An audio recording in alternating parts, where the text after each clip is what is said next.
बिस्मिल्लाहिर्रहमानिर्रहीम। अस्सलामुअलैकुम। हमारे चैनल में खुश आमदीद। नाजरीन, आज आपके लिए मैं इंतहाई खौफनाक, सनसनीखेज और दिलचस्प कहानी लेकर आई हूँ।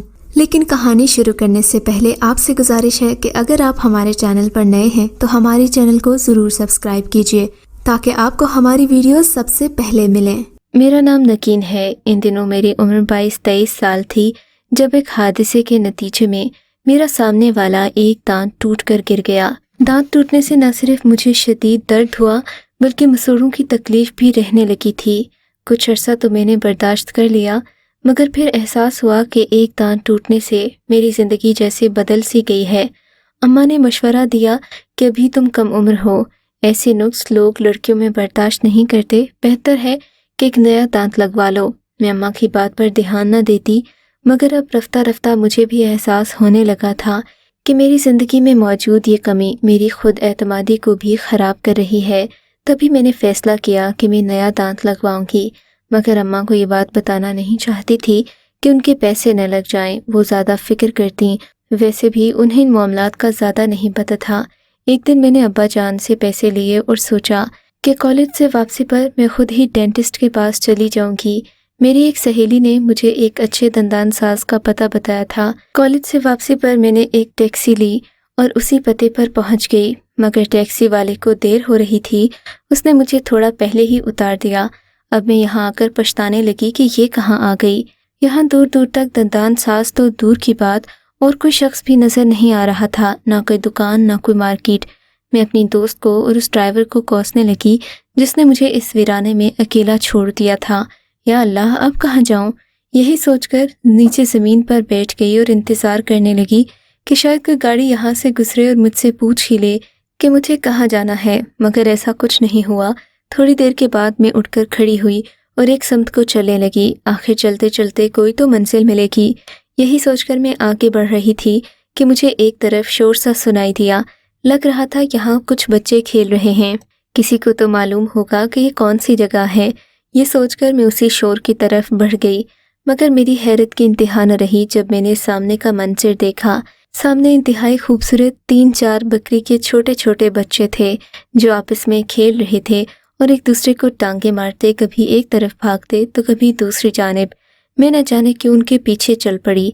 चलते चलते वो एक घर में दाखिल हो गए। मुझे किसी न किसी घर का सुराग मिल गया था, यही बहुत था। मगर इस घर में तो कोई दरवाज़ा वगैरह नहीं था, यानी कि ये एक वीरान घर था। मगर खुशकिस्मती से घर के एक कमरे में मुझे एक औरत खड़ी मिली। औरत बहुत खुश इखलाक लग रही थी। मुझे देखते ही बोली, बेटी कौन हो? लगता है यहाँ अकेली हो। बताओ, मैं तुम्हारी मदद कर सकती हूँ। जी हाँ, मैं यहाँ दंदान साज के लिए आई थी, मगर वो तो मिले नहीं। अब घर जाना चाहती हूँ, काफ़ी देर हो गई है। मैंने उस औरत से कहा तो वो मुझे सर से पाँव तक देखते हुए बोली, मैंने शायद तुम्हें इससे पहले भी कहीं देखा है। तुम्हें दंदान साज की ज़रूरत है ना? बूढ़ी औरत ने जब मुझसे ये बात कही तो मुझे अजीब सा लगा। मैंने आपको पहले कभी नहीं देखा। मैंने ना समझी से पूछा, कोई बात नहीं, मैं तुम्हें जानती हूँ और काफ़ी अरसे से जानती हूँ।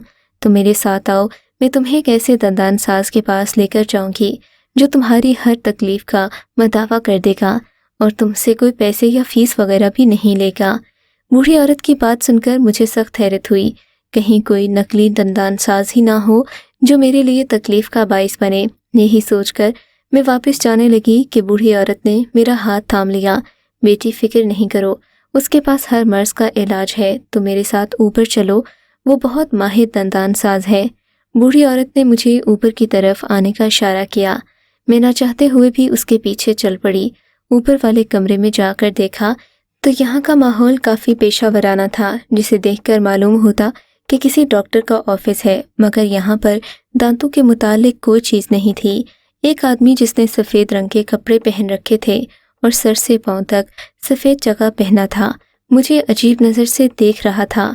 उसे देखकर मुझे डर तो नहीं लगा, लेकिन वो कोई गैर इंसानी मखलूक लग रहा था। उसके खूबसूरत दांत चमकते तो ऐसा लगता जैसे कमरा पूरा रोशन हो गया हो। उसके बाल भी सफ़ेद रंग के थे।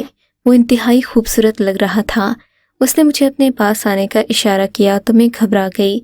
इससे पहले कि उस कमरे से वापस जाती और उस बुढ़िया को इशारा करती, पीछे मुड़कर देखा तो वहाँ कोई भी नहीं था। कमरा खाली था और मैं उस दंतान साज के सामने खड़ी थी। मैं चली जाती हूँ, मुझे आपसे दांत नहीं लगवाना। ये कहकर मैं जाने लगी तो उसने मुझसे एक ऐसी बात कही जिसे सुनकर मैं अपने कदम रोक नहीं पाई। अगर आपको ये दांत अच्छा नहीं लगे तो आप मुझसे रुपए ले लीजिएगा, मगर हम लोगों को बहुत बदनाम किया गया है कि हम लोगों से पैसे लूटते हैं और काम भी सही नहीं करते, इसीलिए हम मुफ्त काम करते हैं ताकि आप लोगों को हमसे कोई शिकवा न रहे, हमारे बारे में कोई बुरी बातें न करे। ये कहकर उसने मुझे कुर्सी पर बैठने का इशारा किया। आखिर इसे आजमाने में हर्ज ही क्या है, ये सोचकर मैं कुर्सी पर बैठ गई। उसने मेरे मुंह पर सफ़ेद रंग का महलूल गिराया और फिर न जाने क्या हुआ, मुझे कोई होश नहीं रहा। जब मेरी आंख खुली तो मेरे सामने वही आदमी खड़ा मुस्कुरा रहा था। आपका दांत लग गया है, आपको मुबारक हो, और एक बात मैं आपको शर्त लगा कर कह सकता हूँ, ऐसा दांत आपका आज तक किसी ने नहीं लगाया होगा। ये दांत न सिर्फ खूबसूरत है बल्कि बहुत कीमती भी है। लोग तो ऐसे जेवरात तक नहीं पहन पाते जितना कीमती आपका दांत लगा है। उसने ऐसी बातें की कि मुझे यकीन भी आ गया और खुशी भी हुई। अपने चेहरे की खूबसूरती में इजाफा होता देखकर मैं बहुत खुश थी। खुशी खुशी घर आ गई, उस आदमी का शुक्रिया अदा किया और घर आते ही अम्मा जान को सारी बात बता दी। अम्मा ने मुझे बहुत डांटा, कहने लगी तुम न जाने कहाँ चली गई थीं। खुदा न खास्ता अगर तुम्हारे साथ कोई हादसा हो जाता तो उसका जिम्मेदार कौन होता। तुम्हें बाबा से या मुझसे पूछकर ऐसा कदम उठाना चाहिए था। आज तुम बच गई हो, मगर इसका ये मतलब नहीं है कि हमेशा ऐसी लापरवाही के नतीजे में तुम बखैर आफियत घर पहुंच जाओ। कभी कभी ऐसा नहीं होता और लड़की की ज़िंदगी हमेशा के लिए बर्बाद हो जाती है। अम्मा की बात सुनकर मुझे डर भी लगा, मगर दांत लगने की इतनी खुशी थी कि मैंने उनकी किसी बात पर खफकी या नाराज़गी का इजहार नहीं किया। थोड़ी देर के बाद मैं कमरे में आई। मुझे ख्याल आया कि मैंने अपना नया दांत तो देखा ही नहीं जिसकी मुझे इतनी खुशी थी। मैं शीशे के सामने खड़ी हुई और अपने दांतों को देखने लगी तो हैरत का एक झटका लगा। मुझे अपना दांत दांत नहीं बल्कि कोई कीमती पत्थर लग रहा था। उसकी चमक हीरे जैसी थी और वो आम दांतों से बेपनाह मुख्तलिफ था। ऐसा लगता जैसे मेरे मुंह में किसी दरिंदे का या फिर कोई ज़मीन का सख्त पत्थर आ गया हो।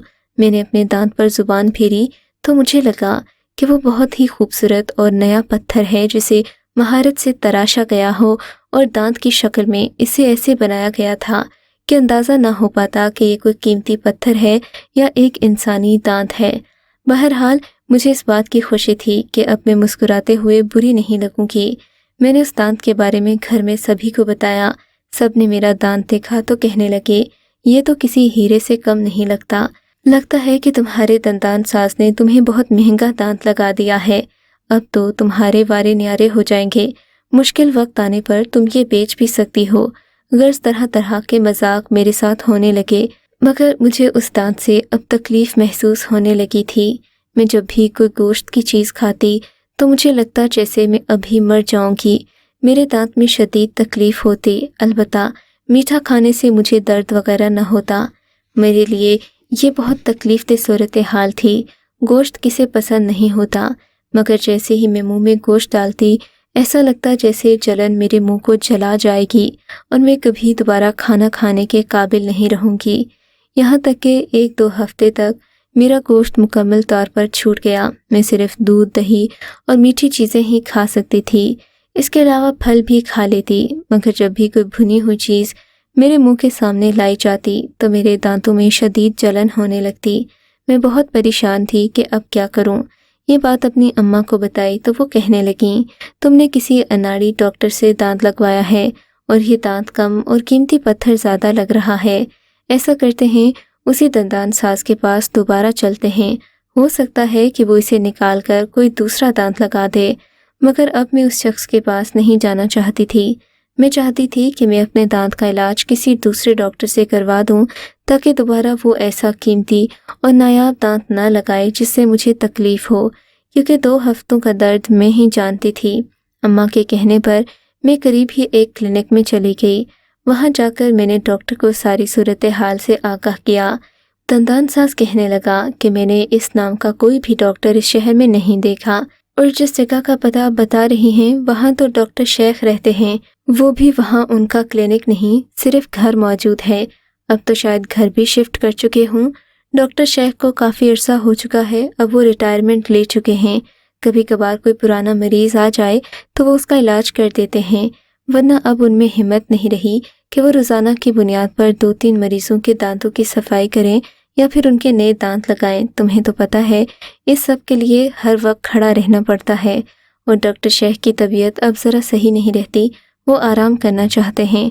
डॉक्टर के मुंह से ये वजाहत सुनकर मुझे बहुत अजीब सा लगा, कहीं मैं किसी धोखे का शिकार तो नहीं हो गई। ये सोचकर मैंने दिल में तहिया कर लिया कि अब उस दांत के बारे में भी मालूम करूंगी जो उस दंदान साज ने मुझे लगाया था, और दोबारा उसी पते पर जाकर देखूंगी कि वो आखिर चाहता क्या है और उसने मुझे बिना किसी मुआवजे के ये दांत क्यों लगाया। अब की बार मेरा अकेले जाने का इरादा नहीं था, बल्कि मैं अपने साथ अम्मा अब्बा को भी ले जाना चाहती थी। बिलाखिर तय पाया कि हफ्ते के रोज़ मैं अम्मा अब्बा के साथ उसी दंदान साज के पास जाऊंगी जिसने मुझे ये दांत लगाया था। लेकिन अम्मा ने फ़िलहाल इस अमर के लिए मना कर दिया। मुझे कहा कि मैं इस दांत को चेक करवा लूँ, ये निकलवा कर कोई और दांत लगवा लूँ ताकि मेरी तकलीफ़ तो कम हो। जब डॉक्टर फ़हद ने मेरे दांत का मुआयना किया तो उनकी भी हैरत की इंतहा न रही, क्योंकि ये दांत कोई आम दांत नहीं था, बल्कि एक हीरे का पत्थर मेरे मुंह में लगाया गया था। भला एक हीरे से रोटी और सालन कैसे चबाया जाता, और फिर गोश्त से भी मुझे बहुत तकलीफ़ होती कि गोश्त चबाना ज़रा मुश्किल होता है। बहरहाल डॉक्टर फ़हद ने वो दांत निकाल कर मेरी वालिदा को दे दिया। उनका ख्याल था कि ये कीमती दांत है, इसे संभाल कर रखना चाहिए। इसकी कीमत एक हीरे की अंगूठी जितनी ही होगी, क्योंकि ये हीरे से बना दांत था और ऐसा नायाब दांत के आज से पहले किसी ने देखा नहीं था। डॉक्टर फ़हद की ईमानदारी पर हम मुतासिर भी हुए। अब मेरा दिल चाहता था कि इस दांत को बेचकर हम ढेरों रकम जमा कर लें ताकि वो हमारी ज़रूरियात ज़िंदगी पूरी करने के काम आ सके। मगर अम्मा ने इस बात से सख्ती से मना कर दिया था कि हम इस हीरे को बेचेंगे नहीं। खुदा की करनी उसी दिन जब हम शाम को घर पहुँचे तो अब्बा ने हमें एक बुरी खबर सुनाई। उन्हें नौकरी से निकाल दिया गया था। अब उनके लिए और कोई आमदनी का ज़रिया नहीं बचा था। मैंने और अम्मी ने उनसे दांत वाली बात छुपाई थी, मगर अब हमने सोच लिया कि इसी दांत की कुर्बानी देकर अब्बा की परेशानी दूर कर लेंगे। लेकिन अब्बा को हकीकी बात नहीं बताना चाहते थे। बिलाखिर मैंने अम्मी को एतमाद में लिया और दुकानदार के पास चले गए जो बरसों से पुराना सोने और हीरे का काम करता था। अब तो उनके पास एक ऐसी मशीन भी आ गई थी जिसे हीरे की अंगूठी या हीरे के पत्थर पर रखते ही पता चल जाता कि इसे हीरा चेक करने के लिए इस्तेमाल किया जाता है। अगर हीरा नकली होता और उसकी कीमत कम होती तो वो सुर्ख रंग का ज़ाहिर होता। अगर हीरा असली होता और बेशकीमत होता तो मशीन पर सब्ज रंग की एक लकीर नमूदार होती जिससे मालूम होता कि ये हीरा असली है। हम लोग जब मजीद अंकल की दुकान पर पहुँचे, हमने उन्हें ये बात तो ना बताई, अलबत्ता ये कहा कि अम्मी की एक पुरानी अंगूठी थी जिसमें हीरे का एक नगीना था जो गुम हो गया था, आज काफ़ी अरसे के बाद मिला है। अम्मा देखना चाहती हैं कि आया ये वही हीरा है या फिर बदल गया है, कहीं नकली हीरा तो नहीं रख दिया गया, क्योंकि इस हीरे की शक्ल भी पहले वाले से मुख्तलिफ है। दुकानदार ने हमारे लिए थोड़ी ही देर में उस हीरे को चेक किया। खुशकिस्मती से उस पर सब्ज रंग की लकीर बनी, यानी कि वो असली हीरा था और उसकी कीमत तकरीबन 40 लाख के करीब थी। अच्छा खासा वज़नी पत्थर था जिसे देखकर लगता कि ये बहुत पेश कीमत है। दुकानदार ने खड़े खड़े हमें कीमत अदा कर दी। कहने लगा, ये बहुत नायाब हीरा है, ऐसे हीरे तो मार्केट में ढूंढने से नहीं मिलते। वैसे भी आजकल नकली हीरों की बहुत ज़्यादा तादाद है। असली हीरे के पीछे लोग तो अपने करोड़ों रुपए लुटाने को तैयार हैं, मगर मार्केट में असल हीरा मिलता नहीं है। खैर, दुकानदार ने हमसे बहुत सारी बातें की, हमें लाखों रुपए देकर घर भेजा। मेरी और अम्मी की तो खुशी की इंतहा न थी। हम बैठे बैठे दौलतमंद हो गए थे। अब हमें किस चीज़ की फ़िक्र थी? हमारे लिए तो जैसे 7 नस्लों का ख़जाना जमा हो गया था। अम्मी को यकीन नहीं आ रहा था कि मैं बैठे बिठाए उनकी झोली में इतनी बड़ी दौलत डाल दूंगी। खैर, हमारे घर के हालात बदलना शुरू हो गए। अम्मा ने कुछ रकम खर्चे के तौर पर अब्बा को दे दी ताकि घर का माहौल चलता रहे, और बाकी रकम से घर में सामान वगैरह डलवा दिया, जिसमें मेरे जहेज़ का सामान भी शामिल था। अब अम्मा ने मेरी शादी की तैयारियां शुरू कर दी, क्योंकि जहेज़ का तो मसला नहीं रहा था, نہ ہی ہمیں کسی اور چیز کی پریشانی تھی۔ رشتے تو ہمارے پاس پہلے بھی موجود تھے، بس ان میں کوئی ڈھنگ کا نہیں تھا۔ لیکن جب لڑکی کا جہیز زیادہ ہو تو اچھے رشتے ملنا کوئی ناممکن بات نہیں ہوتی۔ میرا ایک بہت امیر گھرانے سے رشتہ آ گیا۔ ان لوگوں نے جب میرا جہیز دیکھا تو یہ بھی حیران رہ گئے۔ ویسے بھی اب ہمارے رہنے کے انداز بدل چکے تھے۔ ہم لوگ جس گلی میں رہتے تھے پہلے وہ بدبودار گلیوں پر مشتمل تھی، مگر اب ہم ایک پوش علاقے میں شفٹ ہو گئے تھے۔ اگرچہ ہمارا یہ گھر کرائے کا تھا، مگر ہمارے لیے یہ بھی بڑی بات تھی۔ امی کا خیال تھا کہ ہم جلد ہی کسی کم آبادی والے علاقے میں اپنا پلاٹ لے کر گھر تعمیر کروائیں گے، جس کے بعد ہمیں کرائے کے گھر سے نجات مل جائے گی۔ لیکن فی الحال میرا رشتہ کروانے تک ہم اسی گھر میں کرائے پر رہنا چاہتے تھے۔ پھر ایک امیر خاندان آیا اور انہوں نے مجھے پسند کر لیا۔ ان کا بیٹا بیرون ملک میں انجینئر تھا، مگر پھر بھی جہیز کی طاقت انہیں کھینچ لائی اور مجھ جیسی صرف انٹر پاس لڑکی کا رشتہ اس لڑکے سے ہو گیا جس کے پیچھے ہزاروں پڑھی لکھی لڑکیاں ہاتھ ملتی رہ گئیں، صرف اس لیے کہ ان کے پاس اچھا جہیز نہیں تھا۔ میرے ماں باپ نے میرے لیے لاکھوں کا جہیز تیار کیا۔ لڑکے کے ماں باپ مجھ سے بہت خوش تھے۔ تھوڑے ہی دن کے بعد میری شادی کی تیاریاں شروع ہو گئیں۔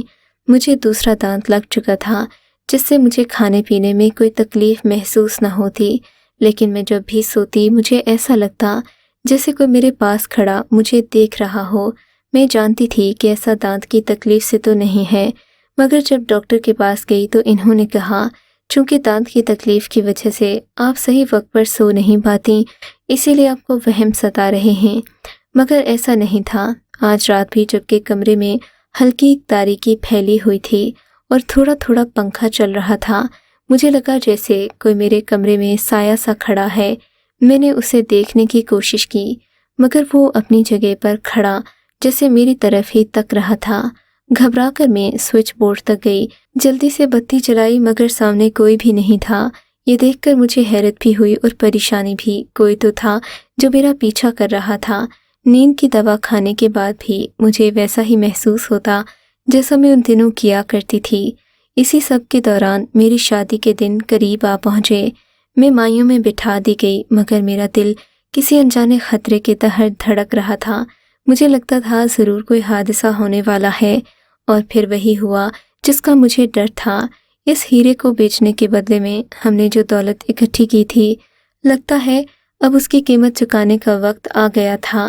میری بارات آنے میں ابھی 2 گھنٹے ہی باقی تھے کہ مجمع میں ایک شور سا اٹھا۔ لڑکیوں نے واویلا مچا دیا، بلکہ کچھ عورتوں نے تو بین کرنا شروع کر دیے۔